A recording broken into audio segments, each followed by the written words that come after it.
bet you on here. You're on there. Okay. Well, I guess we can start the work session without my computer functioning. So welcome this evening. Our first item on the work session is the solid waste rates and discussion. This will be read by our Assistant Finance Director, Keith McClung. Thank you, Mayor Gamba, Councilor Beatty, Councilor Nicodemus. Nice to see you. This is the annual process where we update and review the solid waste rates for garbage and pickup. It's a little bit different than last year. Last year we were a little bit later in the process, didn't have a discussion. This year we'll be able to have the discussion now and then hopefully adoption in June. Rates will be effective July 1st. Last year it was September 1st. So again, this year we utilized Chris Bell from Bell and Associates and utilized his relationship and expertise in the solid waste business. So Chris, if you wouldn't mind taking the floor.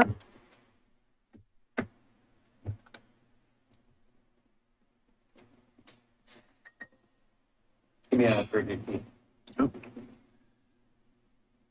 You're muted, Chris. Chris, I think we're waiting for you to present now. Oh, okay. Fantastic. Do you want, I'm assuming that everyone's got a copy of the draft rate report? Yes. Okay.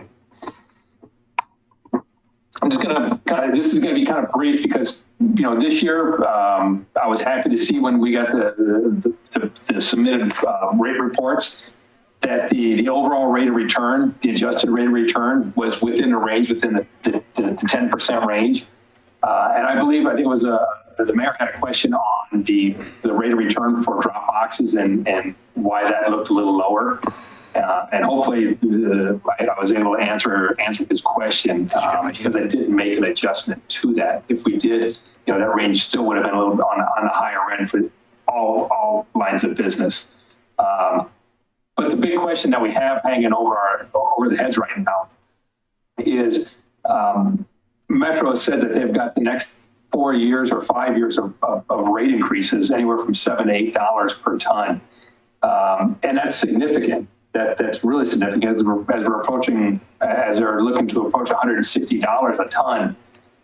That's going to put a significant amount of pressure on the rates. And if you recall last year, part of the reason we had the rate adjustment was in response to Metro's rate increase. So this may be a regular occurrence where we have rates adjusted just to keep up or maintain the levels of return through the tipping fee. So what I did is I projected for the current year, and I used the information that we had that was known and measurable. And known and measurable in this case is the union contract, primarily with Waste Management, which is at the final year. This is the last year of the current contract, and we'll go into their negotiations right now. We have the Metro tipping fee increase, which is going to go into place July 1st. And again, that's around a $7 increase. We also have the increase in organic processing through Metro in both Waste Management and Waste Connections, which Waste Connections did purchase K, who takes their collected residential organic waste to Metro South. We have some administrative fees or administrative costs as far as labor. It's gone up around 4%. And then we have fuel. And interesting, this year and last year, companies that utilize compressed natural gas for fuel got a bonus because the compressed natural gas tax credit was extended for another year. And this year it's not going to be extended. And so for the projection for this year, that's a significant increase in cost that we added into the projection. And so when you take all of those factors into place, just those factors, we're looking at a rate of return around 9%. The one thing I didn't do is I didn't add a general inflation to the costs, you know, for example, repair and maintenance and all the other stuff, because, you know, that could vary. It could go up by a few percentage points. It could go down, but I didn't add that in as a precaution because I didn't want to overload what I think the projected cost is going to be. That being said, we're still at 9%, which is why I'm recommending passing through just the increase for the tipping fee and the increase for the organic collection fee. One thing I did address in there, and again, Waste Management is negotiating right now with the Teamsters for an extension of the contract. 4 collection companies have recently reached an agreement with the Teamsters for the new contract. And of those companies, they saw a 6% increase in the amount paid to the Teamsters. So they got a $1.80 increase. And part of that was to keep up with the projected inflation. You know, where we're at right now, the last few months have been significant. And so what typically happens, whoever the first company is to negotiate, the Teamsters follow suit. And so we're expecting at least a 6% increase for Waste Management's contract with the Portland hauling operation. So that is something that's going to go into place probably, I believe their contract's up on January 1st. And so they will see that rate increase effective next year. So those are unknowns. But the recommendation at this point is passing through the Metro tipping fee increase for commercial collection, and then the increase for residential collection and the residential organic increase, and that's it.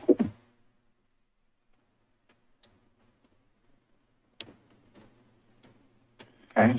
And so with that, are there any questions on the report or any other questions that you may have that I can? Well, I had a couple of questions, and it sounds like I maybe had one that the mayor had as well. But I'll start with my other ones, which are waste management. I saw we were down to 2, well, setting aside Clackamas, which has 12 customers or whatever, we're down to 2 haulers now. When I first started on council, it was like 5. What percentage of the city is waste management? They are, I can tell you give me 1 minute. They pretty much, they are.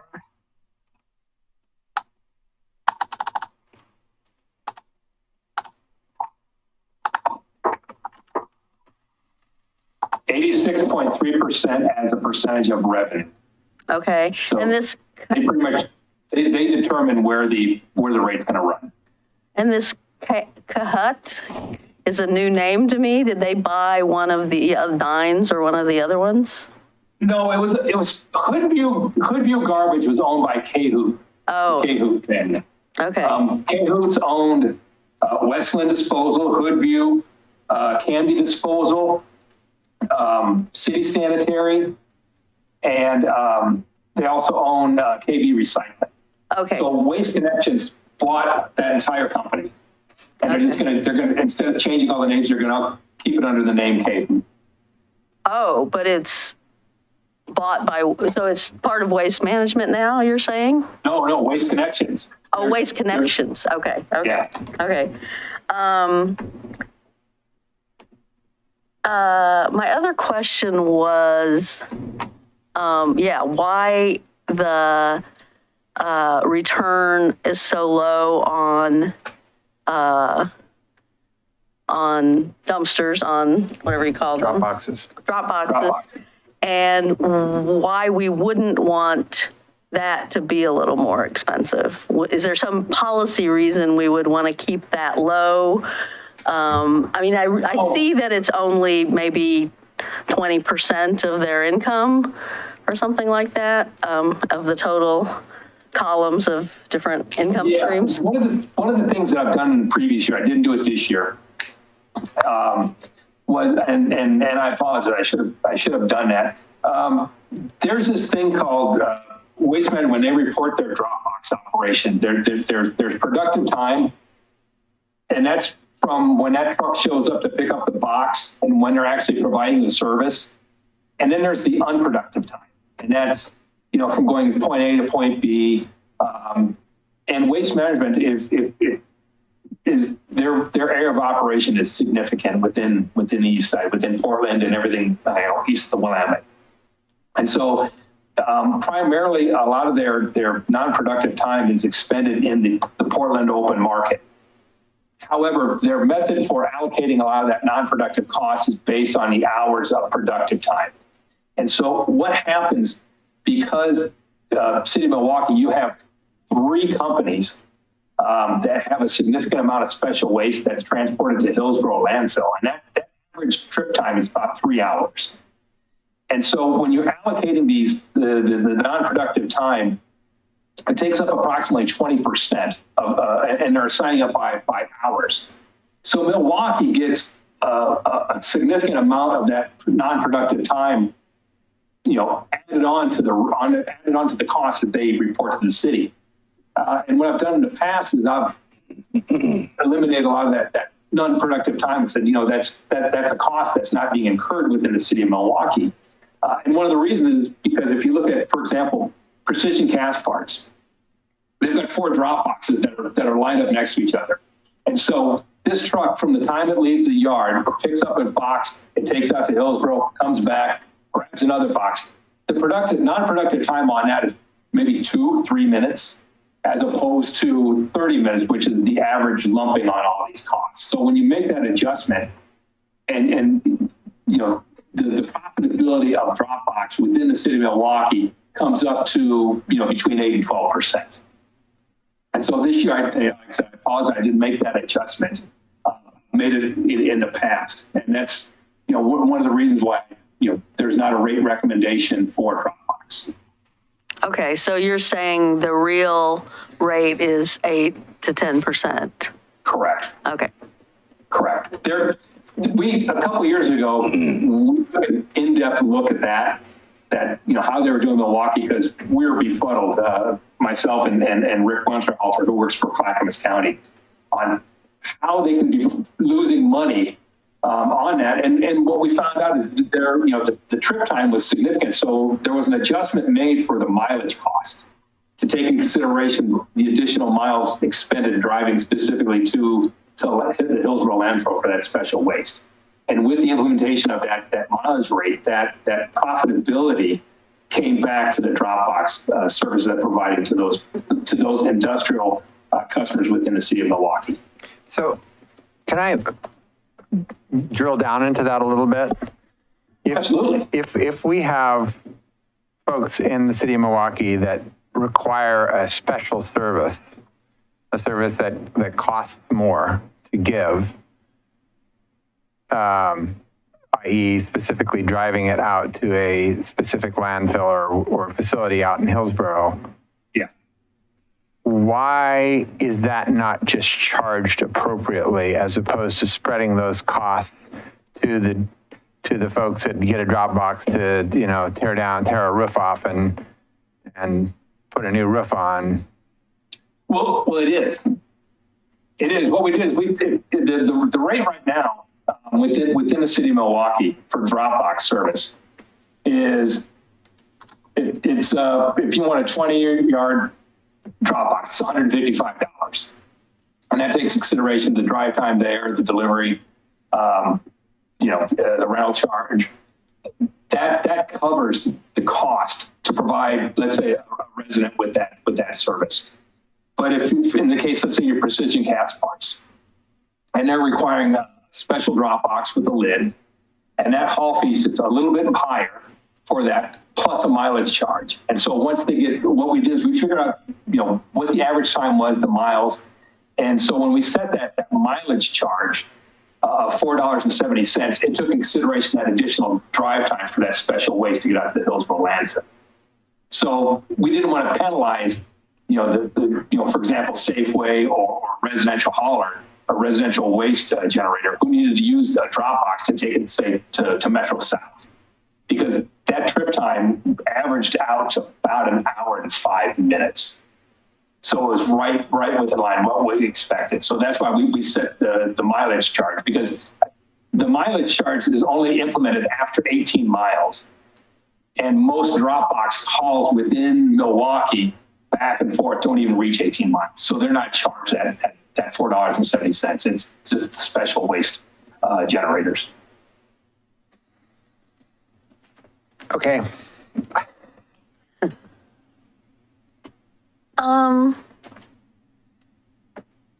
So we had an issue come up a few months ago, and now I'm not remembering what it was, but it was a question of whether downtown businesses or any businesses could have other haulers.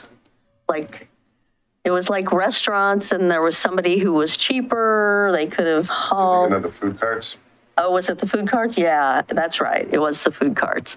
So it was the manager of the food cart pod, thank you, who said, he could get a lot better service. He gets some service for his pod in Selwood considerably cheaper than he gets.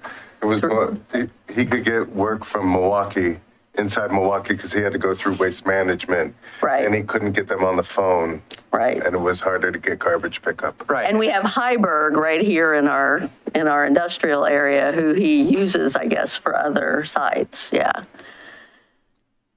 So is there something inherent in the law that says we have to do that? Or is that just the common policy that people follow, that they want to make all the businesses?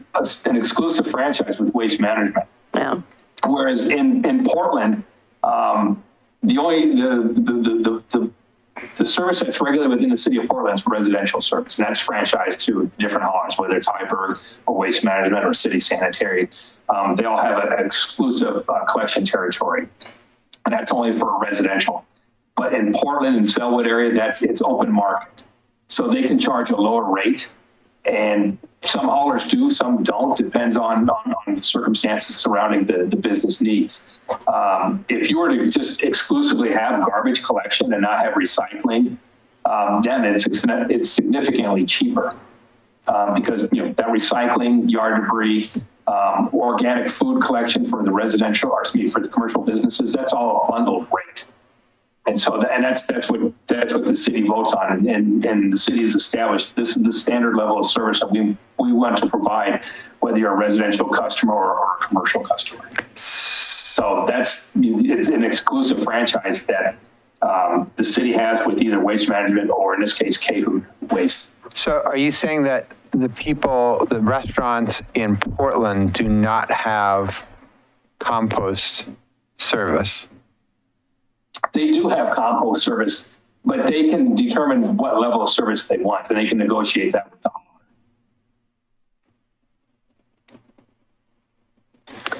But I mean, I think they're mandated to have it, aren't they? Well, I thought so. I thought there was a Metro thing that was created where we had to be composting Restaurant waste. Yeah. Yeah. So then your explanation, now I'm lost, because that's the only way that it made sense to me. So maybe try a different tact.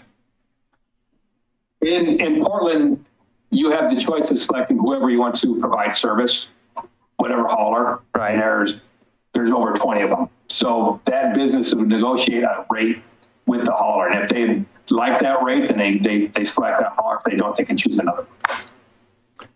So it's a competitive open market within the city of Portland for commercial collection. And so what's the advantage to Milwaukee for not having that? You set the rates, you set the standard of service. You also have one truck, one company, as opposed to 10 to 15 different companies providing service. You collect a franchise fee. You can determine what the rates are going to be. You can have some subsidization between commercial and residential. You have a lot more control within the city of Milwaukee over the rates and the level of service than the city of Portland does. Okay, thank you. Do we have subsidization between commercial and No. residential? No. Okay. Okay. And when is those are like 10-year franchise agreements or something? Do you happen to know when it's? Not off the top of my head which one, Okay. or which year, excuse me. Yeah. I'll come back to you. I mean, I think it's a conversation to at least have, one that comes up for Comes up pretty renewal. regularly. Yeah. And just to circle back, Mayor Gamba, on your questions from yesterday. I found your email. Okay, you were correct in the rates between residential and commercial, the difference, there's no organic collection. Yeah, so I figured. Although, if they're picking up restaurant waste, they should be picking up compost. There is. But there's, just on the commercial piece, right? So I don't, Yeah, for commercial food waste generators, they are provided a cart for organic collection, and that rate or that cost, that particular cart is covered under the commercial collection. Whether commercial business has a cart or a container, that rate, the commercial container rate subsidizes the organic collection within a commercial line of business. okay, so then it's back to the same question. Why is it more expensive for residential than it is for commercial? Because not every commercial customer requires food collection. It's a small percentage of it. So it's being spread out amongst all of the, so instead of charging a specific business because they do need that service, you just spread it out and whoever needs it gets it. Correct. Okay. So, I mean, I thought your recommended increases were modest in light of what we're seeing elsewhere in the economy. You know, we had that period early in my tenure where we held them entirely flat for a few years, but I knew that wasn't going to last. I guess I wonder what our risk is if inflationary pressures and everything else, at the end of the year, they come back and they've only made 7%. Then do we have a obligation to somehow come back and make them whole to 10% or anything like that? No.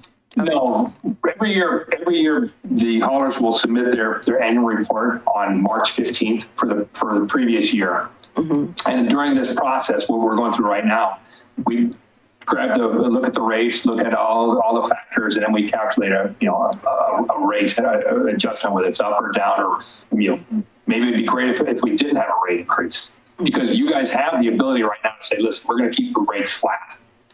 And we're going to see what happens this year, and it could be you could get the rates, and it could be a good year, it could be a bad year. The idea right now, we're kind of doing a sharing of the risk. The risk being we've got some things that are going on that we just don't know how they're going to end up. We see fuel going up, we see the labor rate going up. We know that Metro is going to increase next year. They've already said that. And so if you have 2 years of Metro tipping fee increases, I believe the rate just for the increase next July, would be over $1 per customer per month just for the disposal increase. Not to mention some pressure on the labor and everything else. But you do, as an elected body, City Council sets the rates. You determine whether you think this rate increase is reasonable, whether you just want to maintain status quo and see what happens next year. That's entirely up to you. So I want to unpack something you just said. Yes. Because I assumed you were factoring all of those things in, and you said the tip fee alone would increase it $1 per customer, regardless of all the other costs. But I don't get that math, because you're saying it's $7 a ton, and there's no way that every customer is producing 1/7 a ton. Correct. What's happening is next year that the rates are going to go up again. They're going to adjust by. I think I have it here. I have it here in the report. Next year, Metro is anticipating a tipping fee of $133.54 a ton. So if you look at every year, they're looking around $7, $8, $8.50 per ton. So the increase, the proposed increase, on that 35-gallon cart is 45 cents. So if the rate is comparable with their pressuring, you're looking at around 90 cents to $1 just for that tipping fee increase to go from 115 up to because we're bypassing this rate increase. So when you said $1, you meant if we didn't do an increase now, it would Correct. definitely be over $1 next year. Correct. You weren't saying that next year if we do this increase, Next year will we'll be $1. hopefully we'll keep next year's increase under $1. Yes. Yes, okay. Cool. All right. Any questions? You got any? All right. Thank you very much. That was very informative as always. Sorry, we're a pain in the butt. No, that's, Thank you, Chris. oh, you're welcome. All right. So our next items, Safe Access for Everyone, our SAFE program. It's the annual report. And then following on that by the same folks will be our street surface maintenance program. So it's Steve Adams, our city engineer, and Jennifer Garbley, our assistant city engineer. You want it for you? Yes, please. Let's make it all work.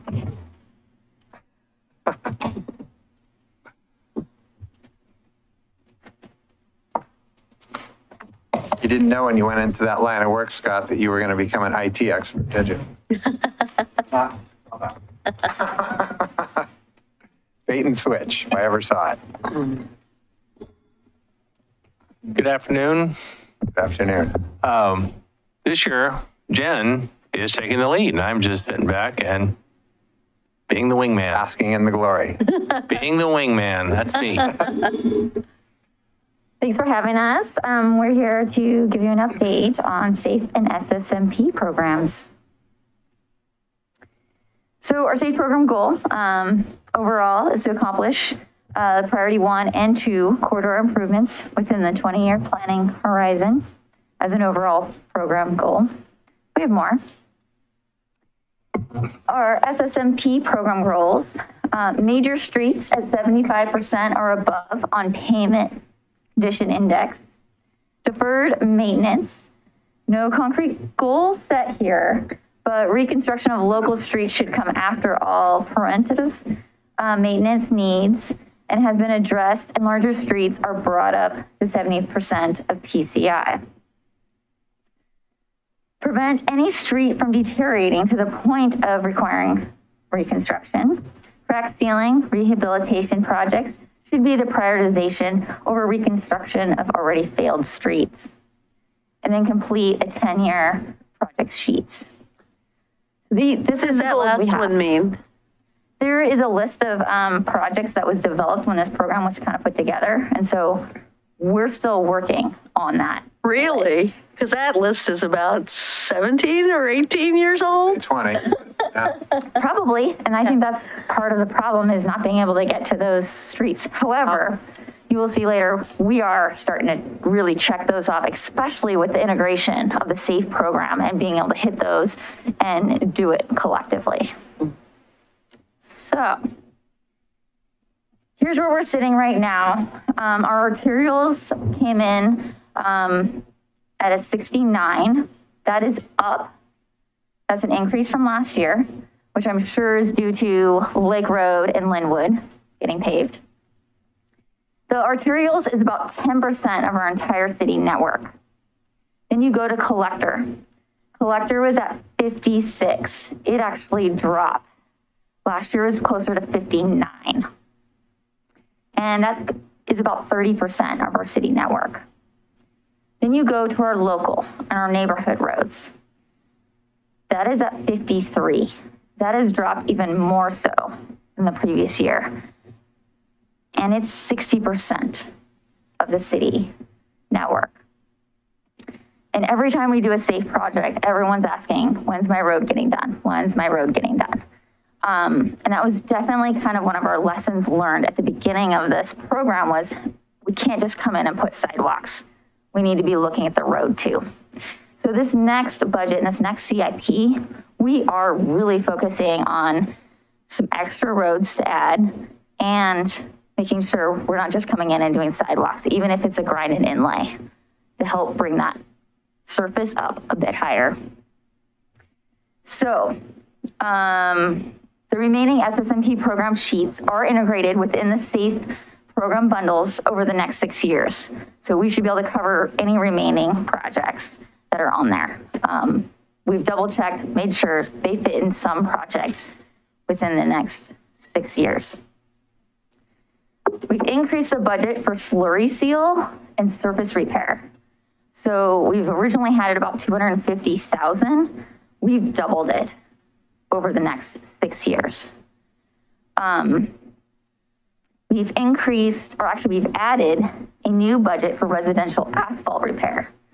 We're finding we get to these SAFE projects and there's like the side street that we can't quite, that looks horrible and that's falling apart. And if we had a little more money, could we pick up and make that better? And so this is kind of a little bit of a bucket. And so we put $500,000 in every year for the next 6 years to kind of help with those little projects, or maybe something else that we didn't see that we need to pick up, might have a little slush fund to help with that. Yeah, the lake is a classic example of that, right? The turn off there at the light to go to Oatfield, you know, for the 100 feet Yeah. or whatever between the city boundary and Lake Road. It's just like a It's awful. minefield. It's, yeah. 32nd is another one. It's a dead end, right? But it's still in horrible condition. Yeah. So yeah, those are perfectly good examples that we could then use some of this money, be like, okay, we're going to take it a little farther to make it an even better project. So can I ask a couple questions about this? Slurry seal, I always thought the slurry seal seemed like a good bang for the buck. And we were doing it like every other year, and like doing more, but just doing it every other year. Is that still the plan, or are we going to start doing it every year? Or? Every year right now is the plan for it, because we just have so many streets that are like getting to the point where they're starting to deteriorate, and we don't want them to go drop below a certain number before we have to reconstruct. So we're really bumping that up and seeing if we can salvage some more, get some more life out of these streets. In addition, our low volume streets, we're not looking at a full reconstruction. We're actually looking at other options that put like a geo-grid down that gives us a base structural component and then paving over that. We think that that potentially could save us not only money, but then we can do more. Is that the concrete sort of layer underneath? No, what's a geogrid? No, it's a fabric, and they have many different types of grids, or even mats they call them. But they're woven, and they can provide structural from not going up and down from the base that you're putting it in. You can also then grind and repave over it.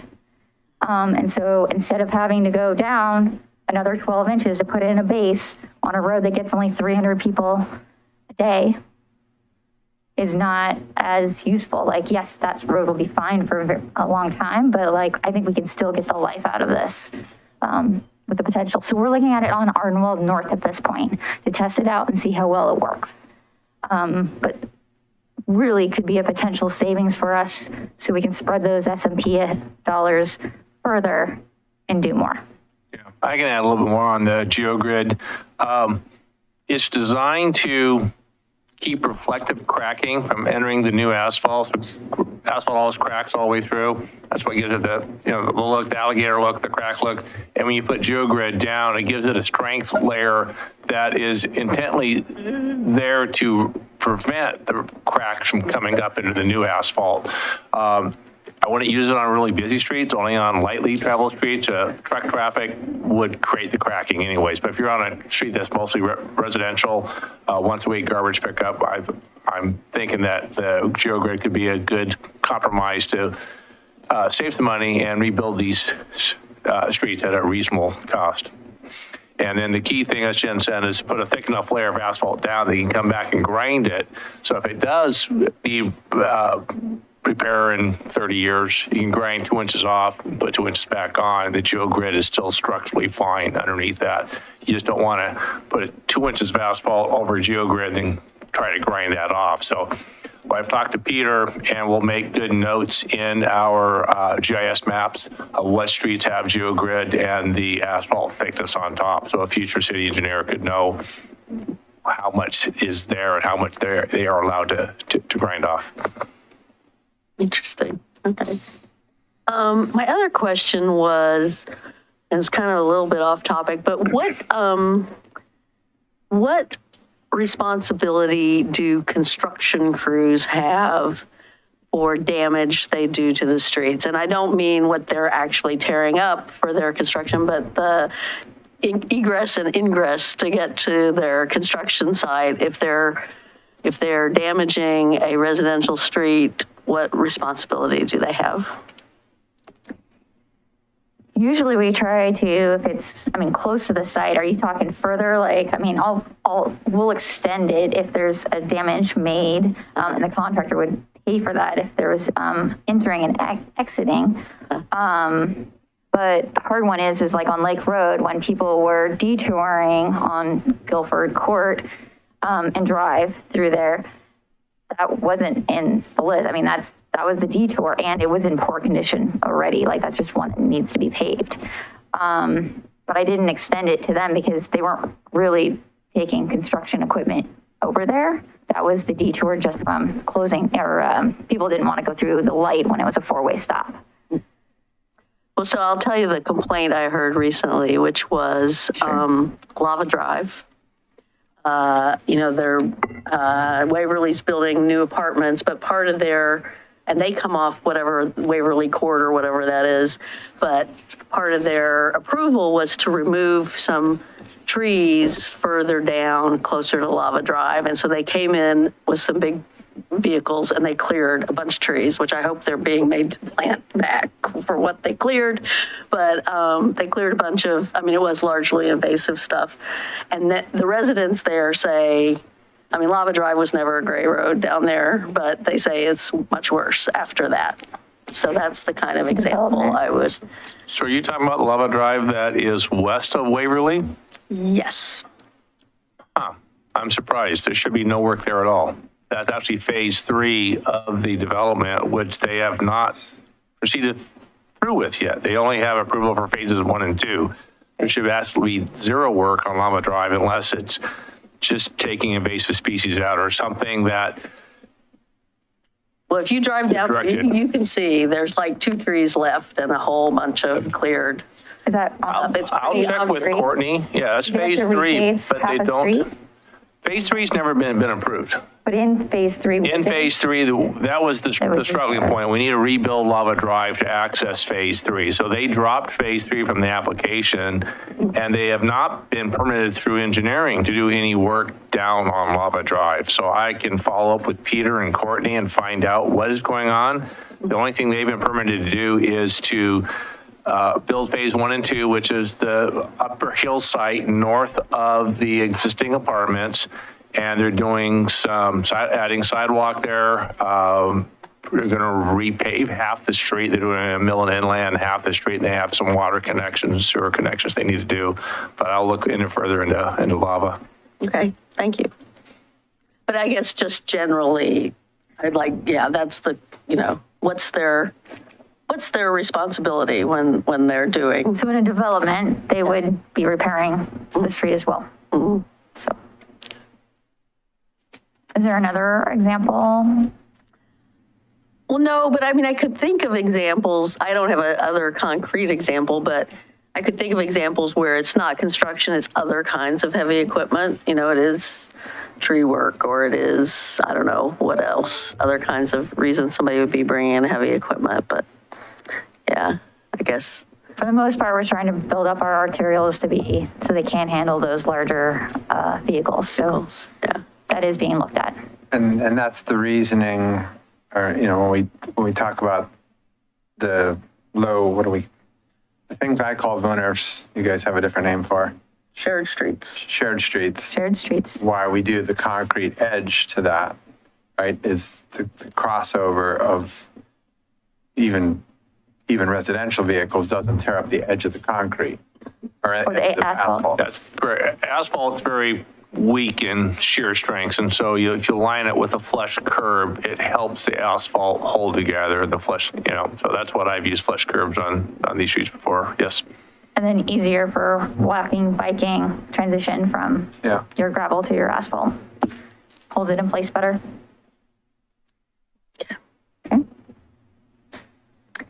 So this year in the 22 community survey, a couple of things came out that were really interesting.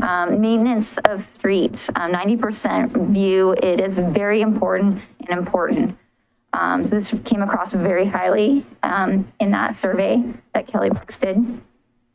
40% of the people are unhappy with the level of street maintenance, which is why we need to do more about our streets. 53%, up from 41% in 2020, are willing to pay more for street maintenance. We thought that was actually really interesting. It's funny that you bring that up because I remember that from Kelly's presentation, and I was actually going to ask you, in the perfect world, right? In the perfect engineer's world, where we're doing exactly what we should be doing with our streets so that they're in the best possible shape. Am I not close enough to the microphone? What I was seeing anyway. What would we? How much bigger would our budget be for the SSMP? Oh, That's a loaded question. Of course it is. to restore just the failed local streets. We have, last time I checked, somewhere in the low 30% range of all of our local streets are failed, which is a little over 2 million square feet. To rebuild those areas, we're probably looking, depending on how, again, if we do the geogrid and asphalt, but if you want brand new streets with fresh subgrade and base rock and fresh asphalt, you're probably looking somewhere $25 million. So spread over 10 or 15 years. I'd also need another staff But person or two to help with that. Time, this is the 30% that is failing. So in 20, 25 years, you get the next 30% above them that are falling down to failing. I mean, Unless you can keep them. unless you keep a maintenance budget on those. But even with slow reseal and maintenance, streets will still get to a point of needing to be failed. So it's quite a bit. I know Gresham recently, they're finishing up a 5-year program to rebuild all of their residential streets, and they did a special, it's not an SSMP out there, but it's kind of like that. They did a surcharge of all their residents and businesses to pay for the residential street repair work.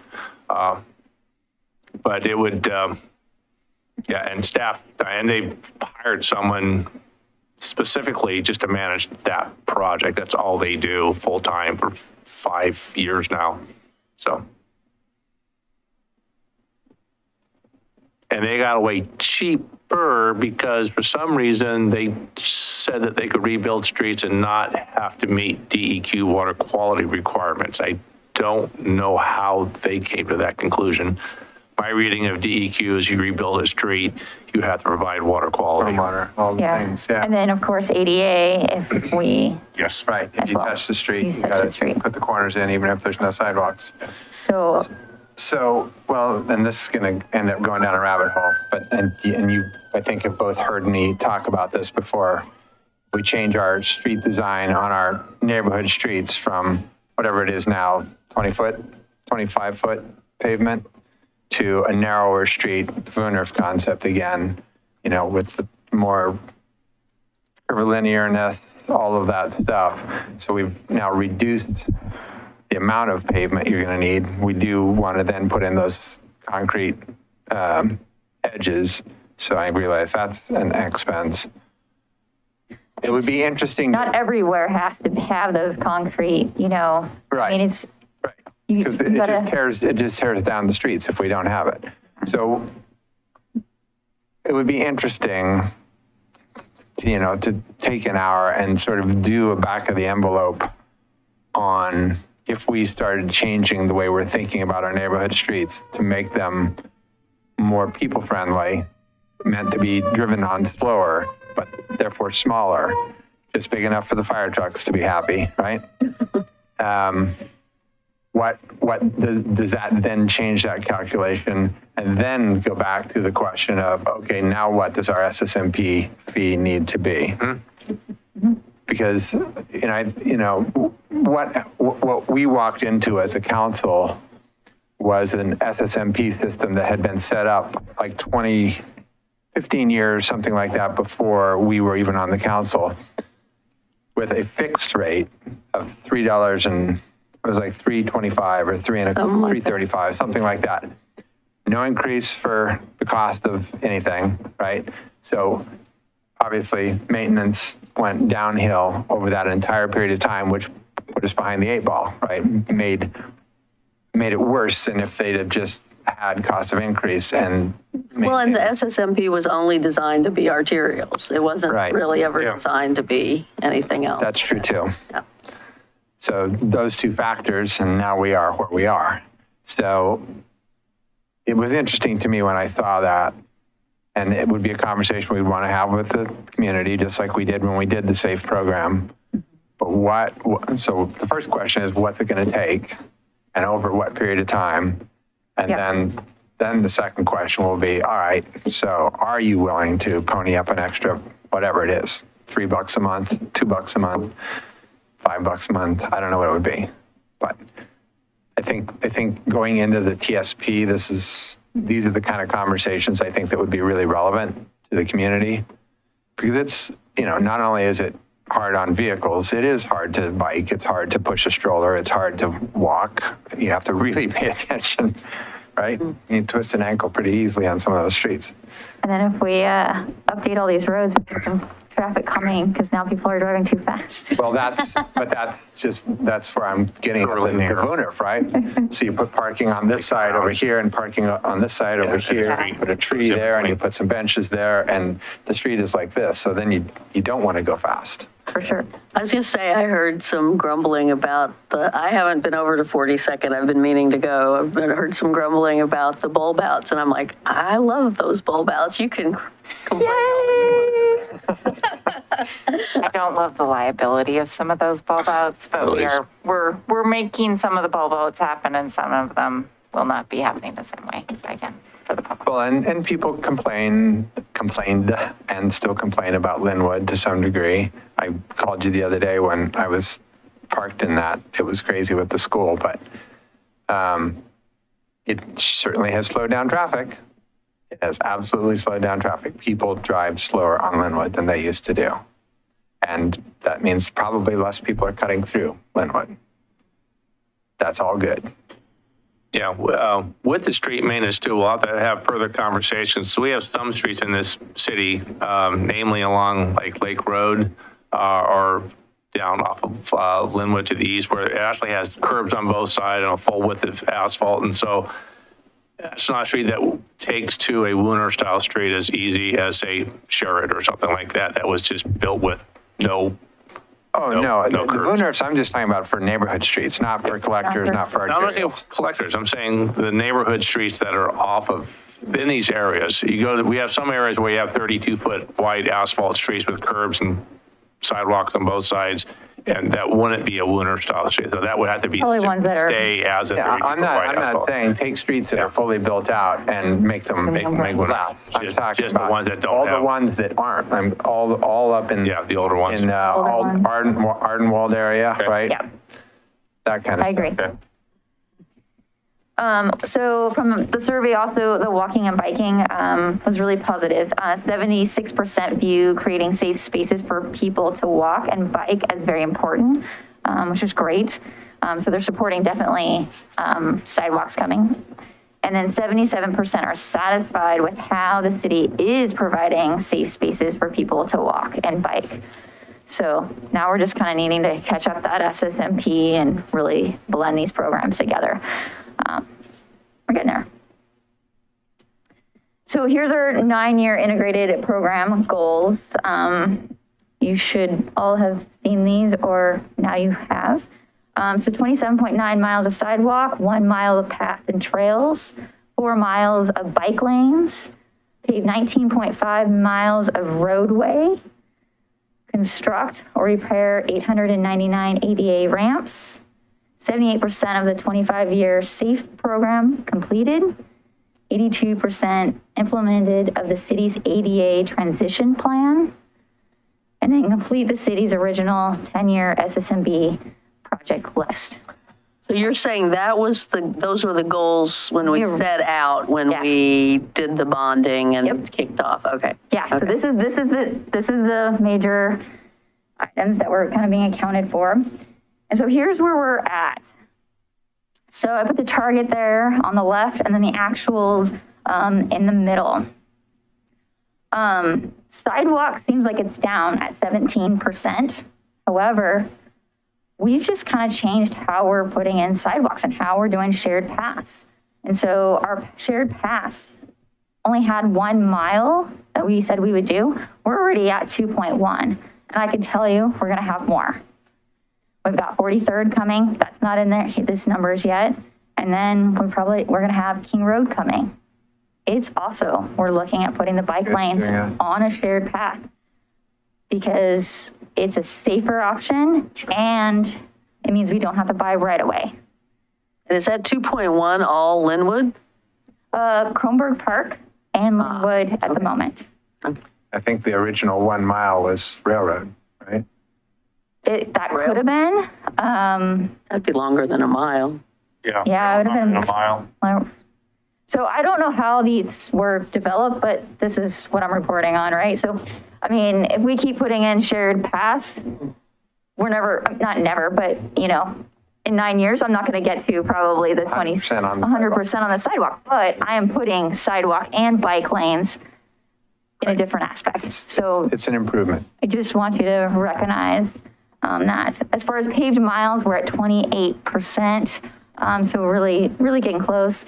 Bike lanes is on Lake Road, so that's the 1.4 miles, 35% complete.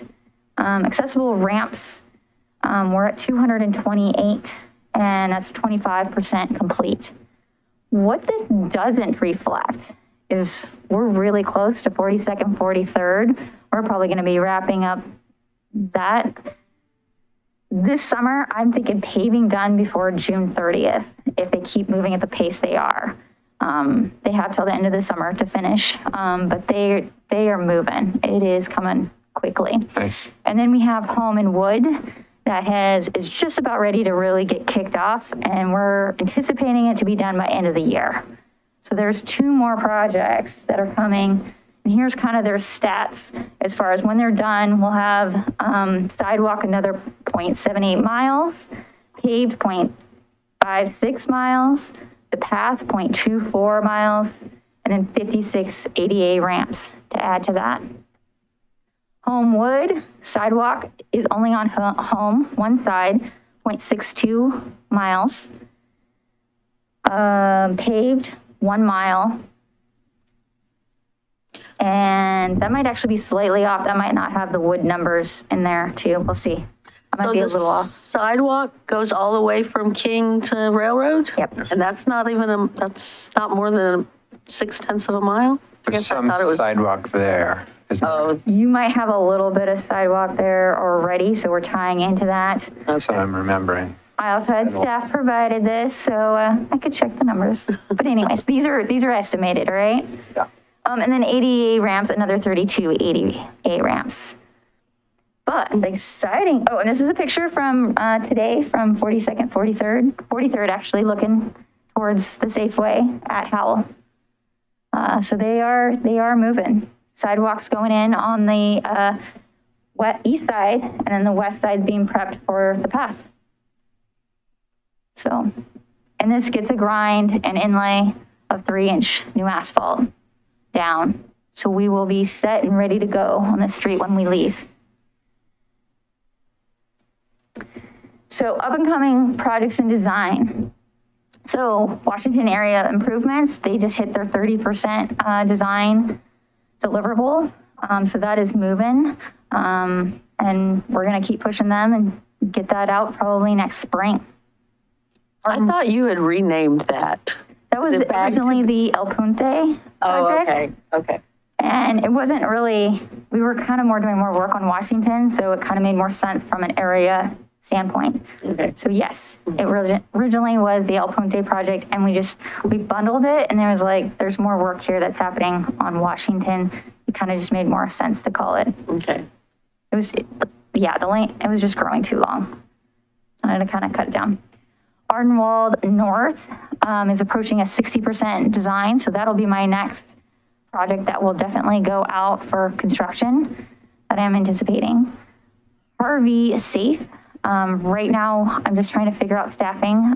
We did lose a staff member, so I'm still shuffling at this point. So we went out for a survey with the community and kind of asked them about how they want that streetscape to look. And so we've got that feedback. And so we are ready to jump in once I've got someone to do it. King Road, we're going to get an RFQ out this summer. That is our goal. And it's ready to go. So that one's going to go out for a consultant. And it's in the new budget to start in July 1, if it passes. For the design, you're talking. The design. Yeah, correct. And then this year we got a CDBG grant. And this is for ADA spot repairs. So we're planning right now in design for additional 40 ramps just throughout the city that aren't necessarily connected to a sidewalk, but they're not ADA compliant. So it's kind of helping get our ADA numbers back up and more in line with our goals. And helping with that transition plan where we're not maybe tying in sidewalk that's happening in that area. We're doing it all with ramps, using the whole ADA, the whole CDBG grant. We've got 30,000 set in of city matching funds. I think it was 10%. 20%. 20%. 20% matching. So that's in the budget. We're anticipating these funds coming out not till like next winter or spring. So. The reason I ask is like thinking about 32nd. That sidewalk is such that people with either wide strollers or on wheelchairs often have to go on the street and use the bike lane to get around the power poles that are smack in the middle of the sidewalks. So they're narrow sidewalks. At some point, obviously, we're going to be redoing 32nd and we'll be moving the poles. I was wondering if when I heard we got that grant, in my mind, one of the things I thought we might consider doing is moving some of those poles now so that sidewalk is more usable for those folks in the interim, right? 32nd from where to where? You can refresh my mind. I'm trying to think where the first poles get really bad. It's right by Harrison, isn't it? Yeah, it starts. Timmy's Market, there's that Starts pole at- right there. Yeah, I mean, if you just drive down 32nd, okay. walk down 32nd. It's pretty obvious. I mean, Where are the other ones besides that? there's like 3 places that I see I go people. up and down that street quite often, and I'm trying to think. Yeah, I can't really register. I just, riding my bike, and I'll be coming up on somebody in a wheelchair in the bike lane, which is fine because that's what they have to do. So, but it strikes me because that's weird and it shouldn't have to happen. Like right? King Road. No, this is 32nd. I know. It happens on King happens Road on as King well. Road. I know, but King Road's every day. about to get done. Or Right. Yeah. 32nd's probably, 4 years out still? I think 32nd is in Ardenwald South. South. Yeah, Ardenwall South, And which it is in the, it's in there, but it's or not in 3 the 2 years, years. 2 to 4 I years wanna say out. Start Yeah. design maybe in like 3, Yeah. Yeah, that is part of that. 3, 4. It's probably in 2005. I'm taking that off of memory Yeah. Saying 26 in your little chart. in the last one. I got bumped out. So, It's a broad. anyway, just a thought Okay. to check that out. If moving 2 or 3 of those poles would make a difference for those folks for Yeah. those next 3-4 years. I might be able to approach PG about moving them ahead of time in anticipation of the project. So I talked with them quarterly. So it's like, hey, this is coming. The hard part is going to be like, okay, well, where can I put them then? Like, what are you doing, right? So they're going to ask that question. I'm not going to have And that you don't have a answer. design. Yeah. Yeah. So they're not going to want to move them twice, Right. obviously. So they're going to be cautious about that. But we can look at that to see what we would do there for that project. And if we have an idea of what this streetscape should look like, we might have a definite answer of like, you'd be safe to move it here. Yeah. And then we will work around that. Beware, that's a fairly narrow right-of-way street. And when you move the poles, one thing I've learned from my past is that wherever the electrical wires are in the air, you need an easement over the private property where those electrical wires are. So if you move the pole back 3 feet and those lines are 3 feet over, now we need to acquire an easement the entire length of where those overhead lines are. And so that could add significant costs. So we can get them to move the poles for free, but would we be have to paying for provide that. an easement for I them. had no to idea there was have an the lines. aerial So easement. that would complicate that. Yep. Yeah. Well, I had to, yeah, when I built the sidewalk by my house, I had to give PGE an easement. Yeah. I mean, it was pretty painless. Seemed pretty easy to me. They You sent were me paperwork. willing, Well, I was willing. to gave give it for an free. easement, right? Some people Not everybody Yeah, wants that's to give that for free. Okay. And then last they added on there, the question was brought up, the vehicle registration fee for 2021 was $411. We're anticipating about $450,000 this year. In 2020, it was about $93,000. Overall, in the 3 years, around $900,000 or so. That helps with the It's budget. definitely helps. Significantly. So, Cool. questions? Here's an aerial of Linwood. Oh, okay. Farmburg at Linwood. Nice. Thought I had a question, but now it's escaping me.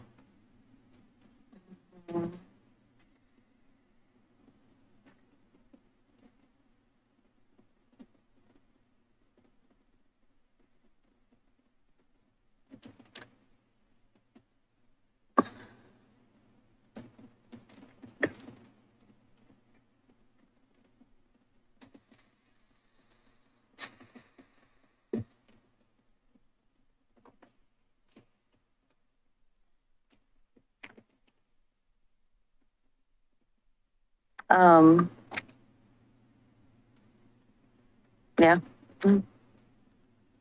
It's exciting.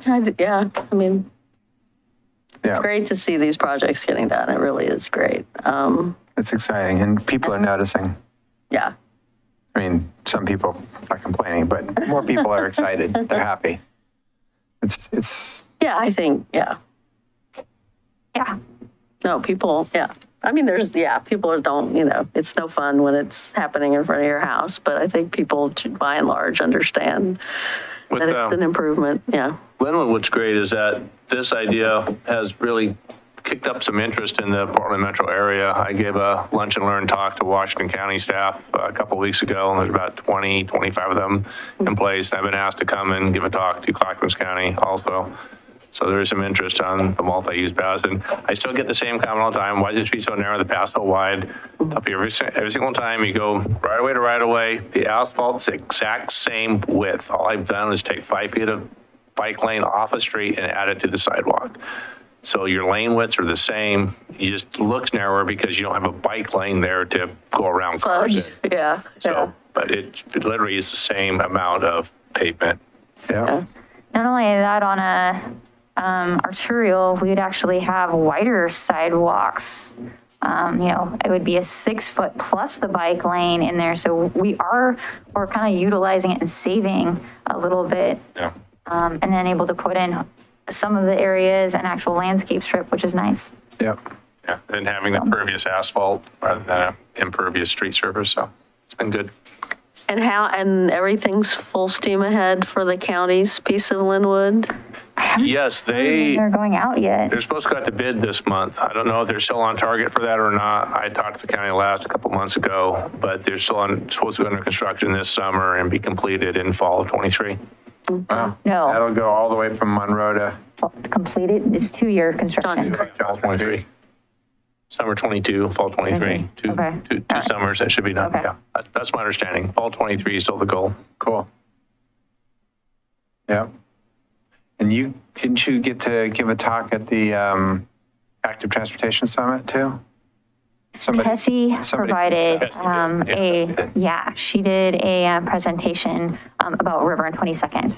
Yeah. Yeah, Cool. it was good. Yeah. Awesome.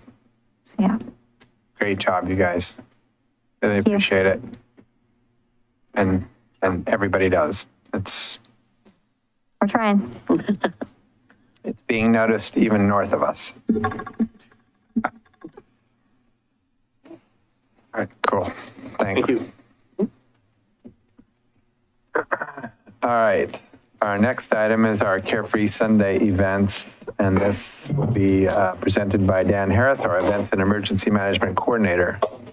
Aw, he's not wearing Millie's costume. Bringing Millie. Oh, we thought you were going to present in the costume. You know, Mayor Gemba, it's lots of opportunity.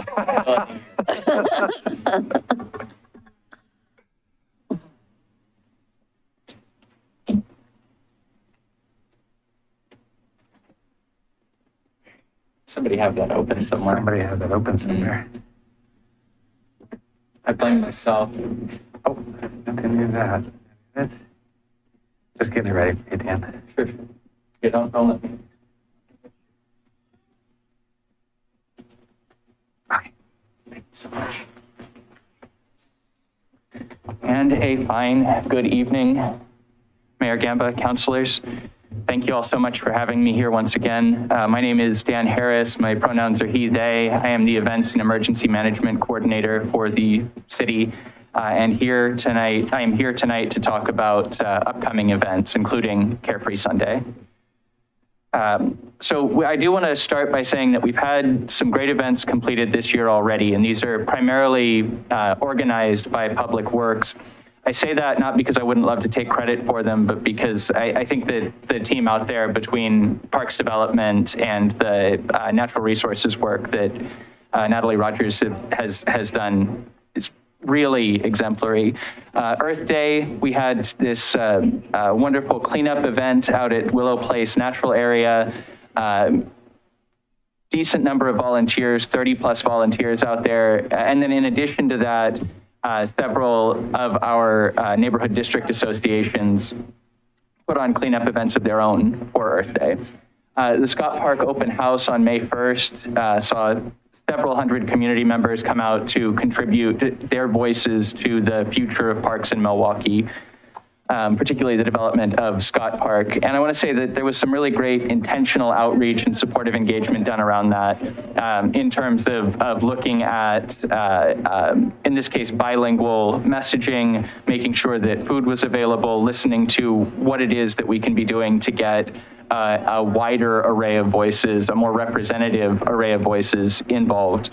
That was also the debut of our goose mascot, Millie, who was originally supposed to be here in time for the umbrella parade and tree lighting last year, but who was delayed by, in addition to other things, a pretty good conk to the head, which was repaired by one of our sponsors for Carefree Sunday. So more on that in a moment. Hey, look, I have a whole slide about Millie. Let's talk Millie for a minute. This slide is entitled, "You Can't Spell Team Without Goose," which, as anyone in the city manager's office can tell you, is our, I'm going to say it, official motto. When we were talking about who Millie was just as a person, we wanted to apply, well, goose personhood is a matter that, we'll leave it. We talked about what we wanted this character to be and what kind of an attitude we wanted Millie to bring. And I thought what we really needed was some kind of a pendant. And so I took, you can't spell medallion, I took "You Can't Spell Team Without Goose," and I ran it through that most official of accessibility sources, Google Translate, to get a Latin motto for the goose. And then when I ran it back through, because you never can tell with this technology what it's going to come up with, to find out what nulla bigus sin ansere, that's wrong, what that comes out to in English. It's actually the much more menacing, "There is no team without the goose." So, Millie. This medallion, I will say, was an original design, but realized and brought to life by our own Hannah Wells. So big thanks to Hannah for letting me know that with 3D printing and a little belief in yourself, anything really is possible.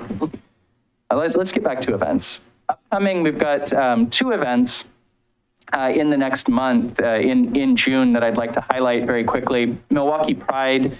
This is for LGBTQIA plus Pride Month, and it's going to be coming up on June 4th from 10 a.m. to noon. And that is being organized by the city in the South Downtown Plaza. South Downtown Plaza, tell us more. Well, we got a slide. It's going to be next. It's going to be an opportunity for us to come out as a community to celebrate the month together. It will also be the first event in the South Downtown Plaza since the Umbrella Parade last winter. Then on June 18th, we have Juneteenth. That's a Saturday as well, 11 a.m. to 3 p.m. That's going to be taking place in Water Tower Park. And that's going to be a joint production between a community group, including Councilor Nicodemus, and the city. So more information about all of this at milwaukeeoregon.gov/events for anybody who's following along in the viewing audience. South Downtown Plaza, we've been working on this for quite a while. It is now reservable. We've reached a point where community groups are able to reserve the plaza. There are 2 options for it, a full closure and a partial or a half closure. And that just has to do with exactly how much of Main Street is being closed. So for example, for anybody who does attend the Pride event on June 4th, what you'll see there is a half closure, which closes essentially the Adams Street pedestrian plaza and then also the also the plaza itself.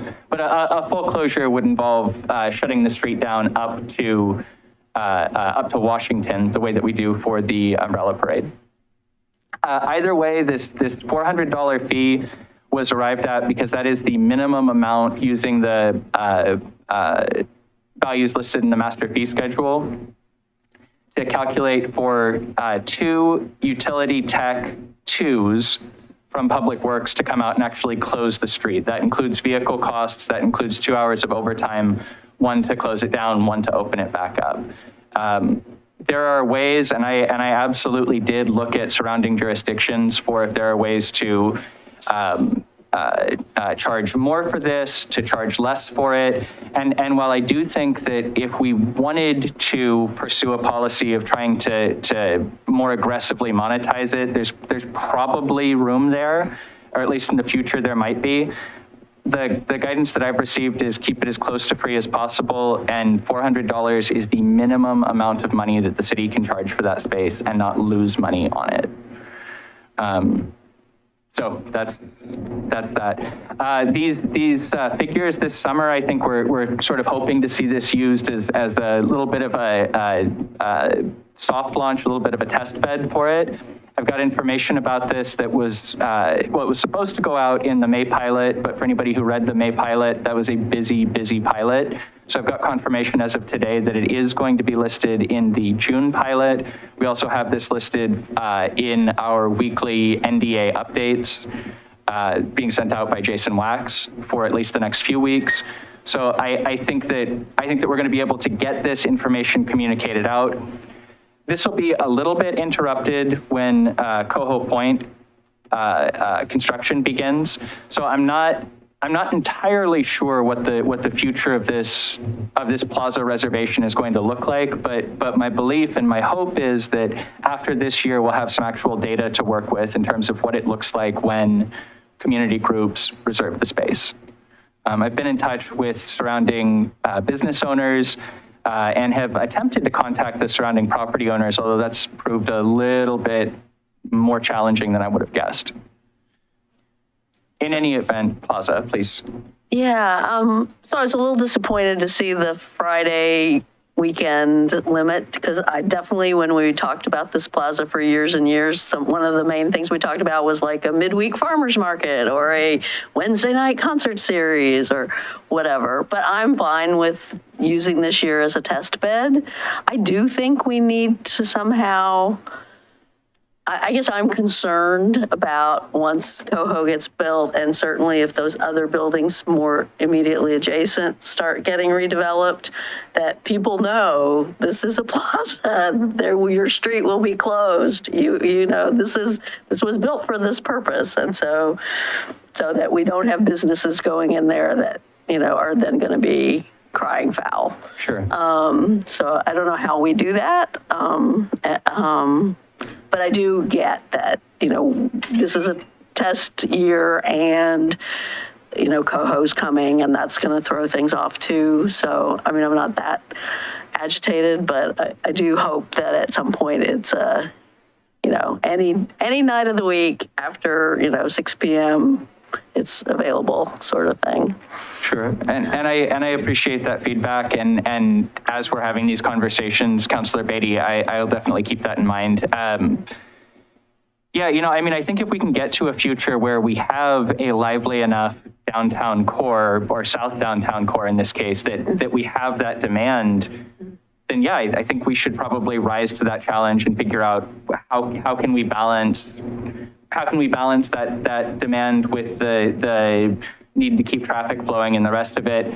Right now, I'm just not sure that we're going to be getting that kind of pressure. But as we increase the residential density downtown, this is nowhere near the end of this conversation.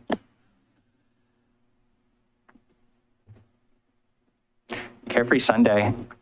Carefree Sunday is coming up again on August 7th. We're going to run from 11 a.m. to 4 p.m. I have been out talking with our neighborhood district associations with some assistance there from my colleague Jason Wax, who was able to cover a couple of those meetings for me last week. We, at this point, are looking at activating about 5.5 miles of streets and pathways for this event. I have a map on the next slide.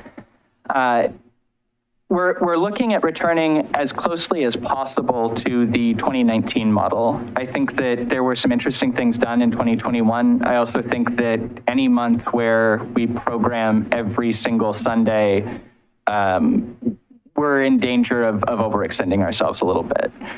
So in this instance, though, we're looking at Carefree Sunday coming back with a route going through 4 different neighborhoods east of 224 on August 7th. We have been in the process of recruiting sponsors right now, actually about wrapped up with that. We have our consultant on board, Axiom Event Productions. They've worked on the event in the past. They've also done, I don't know every Sunday Parkways, but many Sunday Parkways and other bike events in Portland and around the region. They are the right folks for this job. And I'm meeting with them weekly right now to make sure that we get our route planning and traffic management squared away. So I noticed in the staff report, you said something about sort of consulting with them about future years, trying to move it earlier. Yes. What's motivating that? Yes, thank you. So right now, we have a situation where we have 3 large-ish events, all at the end of our year. We also have a situation where we know that it's going to get warmer and warmer and warmer in the summer. We know that wildfire danger is very real, and smoke danger in particular in this area is very real. And so what I would like to look at is moving this from early August to either late May or at the very latest June. The problem with June is that you do have Pride, we do have Juneteenth, we do have summer starting in earnest. Whereas I think if we look at maybe that last weekend in May before Memorial Day, and this is opening the conversation, but I think if we look at that weekend in particular, we'd be able to get a real good kickoff to the summer, sort of, as I understand it, the way that Milwaukee Days used to function, And what that does, like I said, it does a couple of things. It gets us out of that hot weather, that fire weather season. It also creates a situation where we're sort of on a more regular event planning cycle as opposed to let's put everything, right? We've clustered them right now. Now that all being said, this year, of course, we've had an unusually wet and cooler spring. So if we had the kind of weather that we had at the May 1st event or that we have today, well, that would be just fine. But if we had the weather that we've had for the past 2 weeks, I recognize there is a risk that we get rained out. I'm looking at it over the course of the next 5 to 10 years, and I think what we're going to find is more often than not, late May is a more hospitable season for this event than early August. But, you know, of course, that's if that is not council's feeling on it. I would say that's probably a safe bet. Yeah. Well, and Portland begins Sunday Parkways in May for their Right. events. They do. I mean, And yeah. parkways happen in the rain. Yeah. You know, people, it's it's Oregon. It's Oregon. People ride their bikes in the rain. Yeah. Yeah. Like it up here. Keeps us cool. Well, fair enough then. The route, if you'd like to see it, is here, and this is one that was originally proposed for 2019. It's just that at that time the Springwater was under construction. The bridge at just east of Johnson Creek Boulevard was under construction. It is no longer under construction. That is a full-on bridge. And I will say I went out and rode this route last week, and while we're not making any major recommendations on this, I would say that it's significantly easier to go counterclockwise than it is to go clockwise on it. So anybody who sees this and would like a little bit of a challenge, clockwise is the way to go, and anybody else, counterclockwise. Well, I think that was true last time. Where was that big Mason Hill? I can't remember on which Mason, way. and that is quite a thing. The steep hill, yeah. Yeah, we don't have that this year. Now we do have, I'll tell you, there are a couple of whoppers on Monroe. There's a pretty good climb, and then also on Stanley, just above King. Yeah. There are some spots that'll sneak up on you. But otherwise, I'll say particularly that section there in the northwest, really above Water Tower Park, Olson, down toward 29th, that's all fairly gradual. I think going counterclockwise, really the only big climb at all would be coming up Olson from 29th. The rest of it is a pretty, either flat or a pretty gentle coast. That's a short climb. It is. And in any case, I definitely wouldn't discourage anybody of any ability level from getting out and trying out at least some part of the route. As somebody whose bike had been in the garage since 2021, it's very doable. And if ever you need to, I don't know, be a city employee walking up a hill on Monroe in the middle of a Tuesday afternoon, there's no shame in that. You still got up the hill. You can go with that. Anyway, this is what we're looking at for the route, and I have I'm working with our own Steve Adams, who was just here to look at the traffic control plan and make sure that we've got appropriate flagging, appropriate detours, particularly on Stanley. That was the biggest piece of feedback, really, in terms of route that I've gotten back from any of the NDAs, is when I went to talk to Llewellyn, and they said, you know, Stanley, if you don't do it right, can be a nightmare. I guess in 2019, there was some miscommunication, and there were a couple of drivers who were diverted down Hollywood, which that's not a good detour route. So we're working on making sure that does not happen this year, and that we've got it in a way that we've got the route laid out in such a way, and that we've got traffic management done in such a way that our event participants are able to navigate safely, and also that nobody ends up getting detoured down a road that's not really up to that task. Cool. I recognize that we're coming right down to time. I would say, just as a general call to anybody who does watch this, if you would like to get involved, you can volunteer as an individual or as a group. You can let your neighbors know, you can let your friends and family know, you can let people know Carefree Sunday is coming back.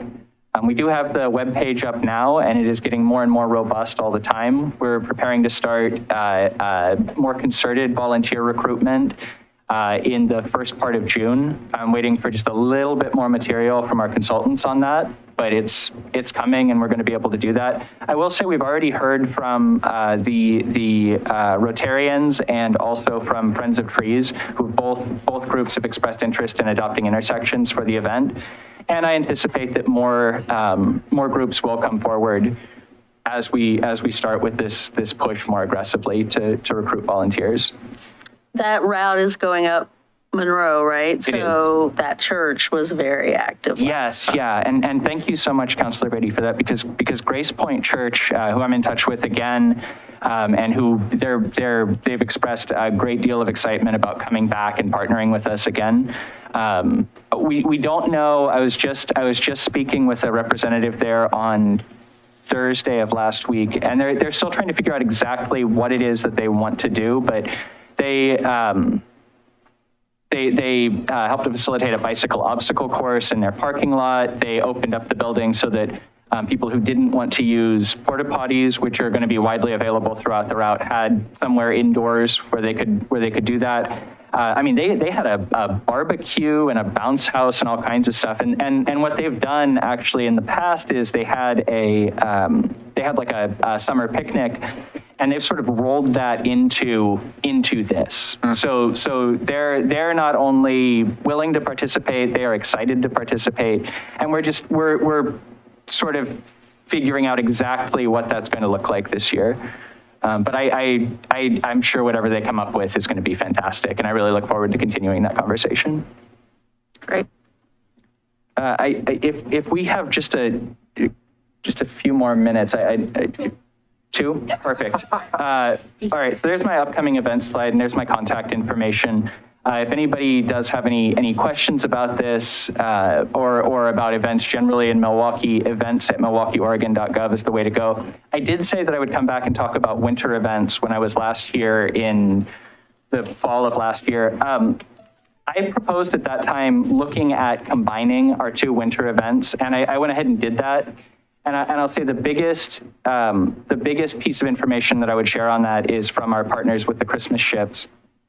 They have let me know that while they are interested in it from a safety perspective, because the quality of the river deteriorates pretty considerably over the course of that week, from the second week to the third, logistically, they would have to rearrange so much of their schedule that they have asked that we leave it right where it is, at least that we leave the solstice celebration right where it is for the foreseeable future, which makes enough sense. It's a solstice celebration. Let's leave it close to the solstice.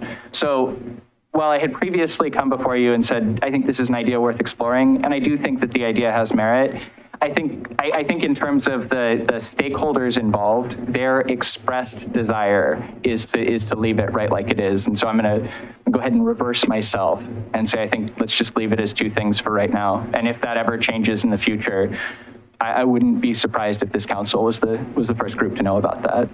So. All righty. Well done. I'd like to say thank you to you and John for the help with planning Juneteenth and the traffic route. Yeah. That's very helpful. Thank you very much. Yeah, I appreciate that. Let's do it. Very good. Thanks, everybody. Thank you. Thank you. All right.